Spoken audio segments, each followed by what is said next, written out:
গ্রীষ্ম বর্ষা বিনীতি ভরসা। হ্যাঁ, বিনীত শপিং সিটি।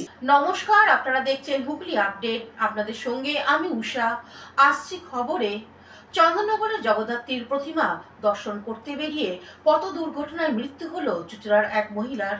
ঠিক বৃষ্টি নামার আগে চন্দননগর কলুপুকুরে জগদ্ধাত্রী পুজোর মণ্ডপে সামনে লরির ধাক্কায় মৃত্যু হলো এক বাইক আরোহী। জানা গেছে অষ্টমীর সকালে চুঁচুড়ার মতিঝিলের দম্পতি তরুণকান্তি দাস ও শিবানী দাস বাইক নিয়ে ঠাকুর দেখতে বেরিয়েছিলেন। কলুপুকুর পুজো মণ্ডপের সামনে তাদের বাইকের পেছন থেকে একটি লরি ধাক্কা মারে। দুজনেই রাস্তায় পড়ে যান। বাইকের পেছনে বসেছিলেন দীপালি দাস, বয়স 52 বছর। তিনি রাস্তায় পড়ে যেতেই তার উপর দিয়ে লরি চলে যায়। স্থানীয়রা ছুটে আসেন। ততক্ষণে যা হওয়ার তা হয়ে গেছে। লরির চালক ও লরিটিকে আটক করে পুলিশ। চন্দননগর জগদ্ধাত্রীর পুজোর দিনগুলোতে ভারী যান চলাচল বন্ধ থাকে, নো এন্ট্রি থাকে। অন্যান্য যানবাহনেরও বিসর্জনের শোভাযাত্রার আলো সাজানোর জন্য লরি এক জায়গা থেকে অন্য জায়গায় যায়। যে লরিটি দুর্ঘটনা ঘটিয়েছে সেটি একটি পুজো কমিটির বলে জানা গেছে। দুর্ঘটনার খবর পেয়েই ঘটনাস্থলে পৌঁছায় পুলিশ। সব গাড়ি মৃতদেহ উদ্ধার করে হাসপাতালে পাঠানো হয়।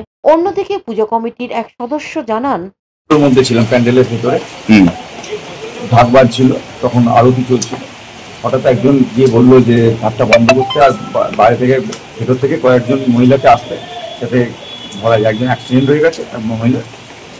আমি সঙ্গে সঙ্গে বেরিয়ে এসেছি, এসে দেখি যে তিনি উল্টে পড়ে আছেন। ওনার হাজব্যান্ড পাশেই ছিলেন, তিনি বলছেন ধরতে ধরতে। আমি সঙ্গে সঙ্গে ওনাকে, ওনার হাজব্যান্ড আর আমি দুজন মিলে ওনাকে যখন ঘোরাই, তখন দেখুন আর মুখখান ঘুরতে গেছে, মাথার উপর গাড়িটা ভিতরে পড়তে চলে। বুঝতেই পারলাম দেখে যে কষ্ট হয়ে যাবে। পিছন থেকে মেরেছে? পিছন থেকে মেরেছে কি সেটা বুঝতে পারছি না। তবে ওনার যে মোটর সাইকেলটা ছিল সেটাও একদম ভেঙে ভেঙে গেছে। আমি কোথায় গাড়ি জানতে পারলেন? শুধু মতিঝিল। আচ্ছা, বাস স্ট্যান্ডের পেছনে, শুধু বাস স্ট্যান্ডের পেছনে দাঁড়িয়ে এবারে যেই উঠেছি, উঠে জাস্ট একটুখানি এগিয়ে গেছি, সঙ্গে সঙ্গে দেখছি যে পেছন থেকে ওই ট্রাকটা এসে আমাকে, তা আমি জানি না, কিন্তু আমি তো দেখতে পাইনি। ও ট্রাকটা এসে এবার আমি করছি, ও আমার দিকে একদম করে যাচ্ছে, করতে করতে আমার বউ পড়ে গেছে, পড়ে গিয়ে আমিও পড়ে গেছি। এবার আমার বউয়ের পিঠের উপর দিয়ে চাকা চালিয়ে দিয়ে চলে গেছে। আপনার কোথায় বাড়ি? আমার বাড়ি চুঁচুড়া মতিঝিল। হুগলি থেকে চন্দনাথ দত্তের রিপোর্ট, হুগলি আপডেট। চন্দননগরে জগদ্ধাত্রীর অষ্টমীর পুজো হয়ে গেল নিম্নচাপের মধ্য দিয়ে। সকাল থেকে বৃষ্টি। জগৎজননী জগদ্ধাত্রী পুজোর আজ মহা অষ্টমী। সকালবেলায় হুগলির চন্দননগর, মানকুণ্ডু, ভদ্রেশ্বর, চাপদানি এলাকায় মণ্ডপে মণ্ডপে মহা অষ্টমীর পুজো অনুষ্ঠিত হয়। শিল্প শহর চাপদানির পৌরসভার সামনে মহিলা পরিচালিত জগদ্ধাত্রী পুজো এই বছর 11 বছরের পদার্পণ করল। এই পুজো মূল উদ্যোক্তা শর্মিষ্ঠা মিশ্র। পুরোহিতের মন্ত্র উচ্চারণের মধ্য দিয়ে অষ্টমীর পুজো ও পুষ্পাঞ্জলি সমাপ্ত হয়। এদিকে আকাশ মেঘাচ্ছন্ন। শুরু হয় অঝোর ধারায় বৃষ্টি। ছাতা মাথায় দিয়ে সাধারণ মানুষ মণ্ডপ ও প্রতিমা দর্শনে বের হন। প্রবল হাওয়ায় গতকাল ভেঙে পড়েছিল মণ্ডপ। আজ বেশ কিছু আলো গেট ভেঙে পড়ে। পুলিশের পক্ষ থেকে পূজা কমিটির গুলিকে নির্দেশ দেওয়া হয় উচ্চতা সম্পন্ন আলোর গেট ও বিজ্ঞাপন খুলে ফেলার জন্য। অন্যদিকে চলছে শোভাযাত্রার প্রস্তুতি। আর একদিকে আকাশে উঠেছে রামধনু চন্দননগরে। হুগলি থেকে পানুপালের সঙ্গে চন্দনাথ দত্তের রিপোর্ট, হুগলি আপডেট। চন্দননগরে জগদ্ধাত্রীর পুজোর সেরাদের সম্মান হুগলি টিভির উদ্যোগে। শারদীয়া দুর্গোৎসবের পর আলোর শহর চন্দননগরে জগদ্ধাত্রী পুজোতেও সেরাদের সম্মান জানালো হুগলি টিভি। আজ মহাসপ্তমীর সকালে অনুষ্ঠিত হলো হুগলি টিভির সেরা পুজো 2025-এর পুরস্কার প্রদান অনুষ্ঠান। উপস্থিত ছিলেন সম্মানীয় বিচারক ও বিশিষ্ট শিক্ষা অনুরাগী দেবাশিস মুখার্জি, স্বর্গীয় গৌরচন্দ্র মুখার্জি ও স্বর্গীয় শান্তিরানী মুখার্জির স্মৃতির উদ্দেশ্যে চন্দননগরের সেরা 10টি পূজা কমিটির হাতে পুরস্কার তুলে দেন তাদের সুযোগ্য পুত্র দেবাশিস মুখার্জি। একটানা 18 বছর ধরে হুগলি টিভি এই সেরার সম্মাননা আয়োজন করে আসছে।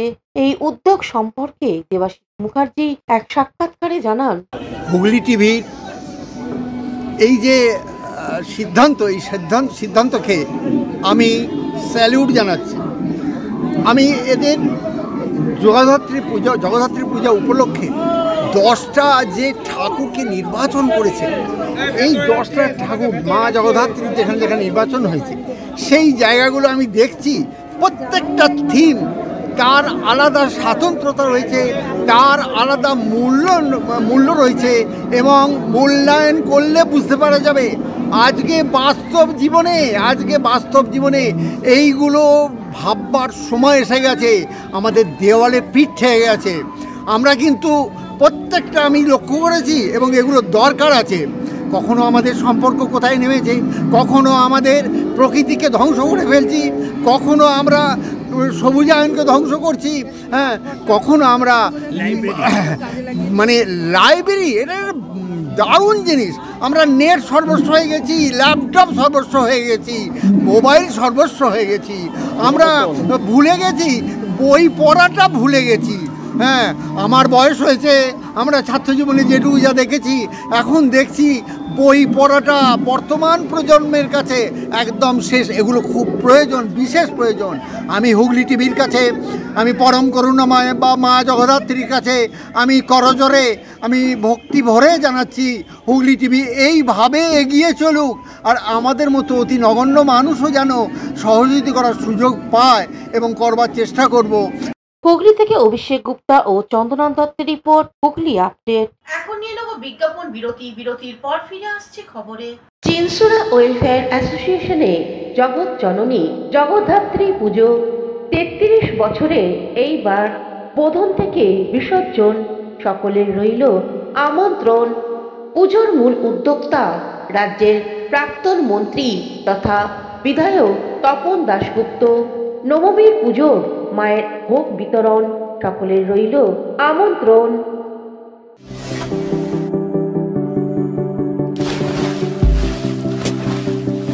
Fasten your seatbelts as you take a tour around your marine wonderland.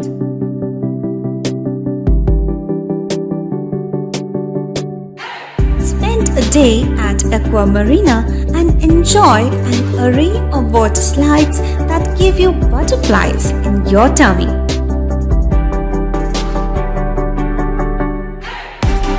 Aqua Marina is a holistic weekend destination for friends, family, and couples and offers magic to soothe your body, mind, and soul.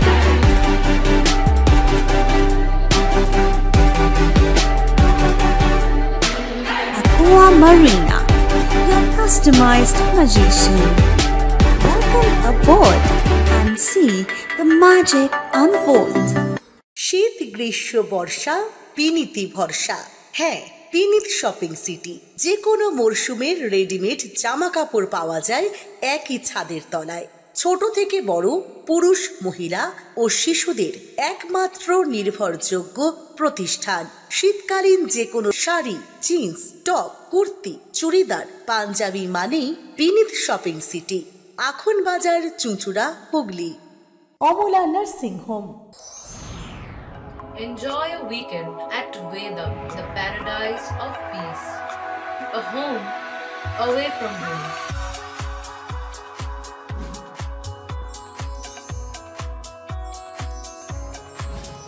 See yourself resonating with the nature. Vedam welcomes you to create your best memories. বিরতির পর ফিরে এলাম খবরে।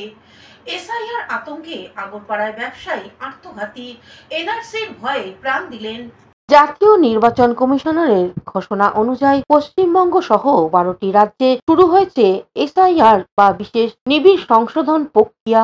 এই ঘোষণার পর থেকেই নাগরিক তথ্য হারানোর আশঙ্কায় উদ্বেগ ছড়িয়ে পড়েছে বহু মানুষের মনে। সেই আতঙ্কেই আগরপাড়ার 4 নম্বর মহাজাতিনগর এলাকার বাসিন্দা 57 বছরের ব্যবসায়ী প্রদীপ কর আত্মহত্যা করেন বলে অভিযোগ। মঙ্গলবার সকালে উমা অ্যাপার্টমেন্টের ফ্ল্যাট থেকে উদ্ধার হয় তার দেহ। স্থানীয় সূত্রে জানা যায়, এনআরসি ও এসআইআর নিয়ে দীর্ঘদিন ধরেই মানসিক চাপে ভুগছিলেন তিনি।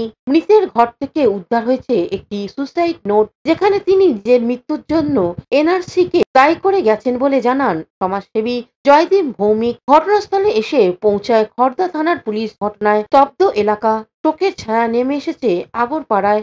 খবর পেয়ে ঘটনাস্থলে পৌঁছন ব্যারাকপুর পুলিশ কমিশনারের নগরপাল মুরলীধর শর্মা। এ বিষয়ে সাংবাদিকদের মুখোমুখি হয়ে আরো কি জানাচ্ছেন শুনবো। খবর পাই কি একজন ভদ্রলোক, ওনার নাম প্রদীপ কর, ওনার বয়স 57 ইয়ার ওল্ড। উনি এখানে এই ফ্ল্যাটে থাকেন। আজকে উনি ওনার বডি যে আছে হ্যাঙ্গিং অবস্থায় পাওয়া গেছে। তারপরে আমাদের পুলিশ স্টেশন এখানে আসে এবং বডিটাকে উদ্ধার করে, এবং বডির পাশে একটা রেজিস্টারে একটা খাতায় ওনার সুসাইড নোট লেখা ছিল। আমরা পরিবারের সাথে কথা বলেছি, বাকি ওনার যে পরিচিত যাদের সাথে উনি মিশতেন ওনার সাথে কথা বলেছি। যেটা প্রিলিমিনারি যেটা এখন পর্যন্ত আমরা জানতে পেরেছি সেটা হচ্ছে উনি এই যে এনআরসি নিয়ে বিভিন্ন ধরনের কথাবার্তা চলছে, ওটা নিয়ে ওনার মধ্যে একটা ডিপ্রেশন ছিল, ওটা নিয়ে উনি প্রচন্ড চিন্তিত ছিলেন। এবং পরিবারের লোকের যে বক্তব্যের মধ্যে উঠে আসছে, কালকে যখন এসআইআর এর অ্যানাউন্সমেন্ট হয়েছে তারপর থেকে ওনার শরীর যে আছে ওনারা বোধ করছিলেন কি উনি খুবই মানে রেস্টলেস রয়েছে। কিন্তু মানে ওনারা এতটা ভাবতে পারেননি কি ওনার মনের ভিতর কি চলছে, এবং ফ্যামিলি ফিল করেছে কি হয়তো ওনার কোনো শারীরিক অসুখ আছে, তার জন্য উনি এরকম করছেন। যাই হোক, রাত্রিবেলা উনি খাবার খেয়েছেন, কিন্তু সকালে ওনার যে ঘর ছিল উনি যখন ঘর থেকে বেরোননি, তারপরে ওনার যে ভাইয়ের স্ত্রী আছেন উনি ওনাকে ডাকেন, অনেকবার করে ডাকেন। যখন উনি কোনো সাড়া না দেন তখন উনি আরো আশেপাশের লোকগুলোকে ডাকেন। তারপরে ওনারা জানতে পারেন কি উনি ভিতর যে আছে গলায় দড়ি দিয়ে সুসাইড করেছে। আমরা বডিটা পোস্টমর্টমের জন্য পাঠিয়েছি। বডি পোস্টমর্টম আজকেই হবে, এবং আমরা এখানে ইনকোয়ারি করছি। এই যে পুরো বিষয়টা আছে, এই পুরো বিষয়টাকে নিয়ে আমরা ইনভেস্টিগেট করছি। কৌশিক ঘোষের রিপোর্ট, হুগলি আপডেট। আত্মঘাতী ব্যবসায়ীর বাড়িতে আজ এলেন তৃণমূলের সাধারণ সম্পাদক অভিষেক ব্যানার্জি। পানিহাটিতে এসআইআর আতঙ্কে প্রদীপ কর নামে এক ব্যক্তির মৃত্যুকে কেন্দ্র করে ইতিমধ্যে রাজনৈতিক তরজা শুরু হয়েছে। আজ পানিহাটিতে মৃত প্রদীপ করের বাড়ি আসেন তৃণমূলের সাধারণ সম্পাদক অভিষেক বন্দ্যোপাধ্যায়। তিনি এখানে এসে জ্ঞানেশ কুমার এবং অমিত শাহের বিরুদ্ধে আক্রমণ করেন এবং এসআইআর নিয়ে বাবা ঠাকুরদার বার্থ সার্টিফিকেট চাইতে এলে বিজেপি নেতাদের বেঁধে রাখার নির্দেশ দেন। প্রদীপ বাবুর নামে মানে আমি সত্যি খুব লজ্জিত যে একটা রাজনৈতিক দল এতটা নিচে নামতে পারে। তাকে আক্রমণ করা হচ্ছে, ব্যক্তি আক্রমণ করা হচ্ছে। তিনি লিখতে পারেন কি না লিখতে পারেন সে নিয়ে কথা বলা হচ্ছে। তিনি পরিষ্কারভাবে লিখে দিয়ে গেছেন যে আমার মৃত্যুর জন্য দায়ী এনআরসি এবং এসআইআর। দেবপ্রিয় সরকারের রিপোর্ট, হুগলি আপডেট। শ্যামনগরে ব্যাটারি কারখানায় ইনকাম ট্যাক্সের হানা। শ্যামনগর এক্সাইড ব্যাটারির কারখানায় হঠাৎই ইনকাম ট্যাক্স ডিপার্টমেন্টের হানা। তদন্তকারীরা ভিতরে কোম্পানির আর্থিক লেনদেন ও ইনকাম ট্যাক্স নিয়ে তদন্ত চালাচ্ছে। যদিও ব্যারাকপুরে প্রাক্তন অর্জুন সিং এর ষড়যন্ত্র বলে অভিযোগ জগদ্দল বিধায়ক সোমনাথ শ্যামের। তিনি বলেন কারখানাটি সুস্থভাবে চলছে, কিন্তু অর্জুন সিংকে তোলা না দেওয়ার জন্যই এই ষড়যন্ত্র করা হয়েছে। হানা হবেই, এটা তো অনেক দিন থেকে এখানে দুর্নীতি চলছিল। যারা কন্ট্রাক্টররা কাজ করে তারা ঠিকভাবে জিএসটি ভরে না, ইনকাম ট্যাক্সের ফাইল মেনটেন করছেন না, সমস্ত রকমের দুর্নীতি। জগদ্দল বিধায়ক সোমনাথ স্বামী চিনি যে আছে তার পুরো পরিবার তন্ত্ররা ওখানে কন্ট্রাক্টই করে বলে তাদেরকে কিছু কোনোভাবে কোনো চেক করা যায় না। তো পুরো এক সাইড ফ্যাক্টরিতে কন্ট্রাক্টর চক্র চালিয়ে সোমনাথ শ্যাম চিনি পুরো এক্সাইড ফ্যাক্টরিকে শেষ করে দিয়েছে। গভর্নমেন্টের কোনো নর্মসকে মানা যাচ্ছে না, সমস্ত নর্মসকে উল্টো পাল্টা করে তারা 9-6 করে শুধু চোরি ওখানে চলছে আর পুরো দুর্নীতি চলছে।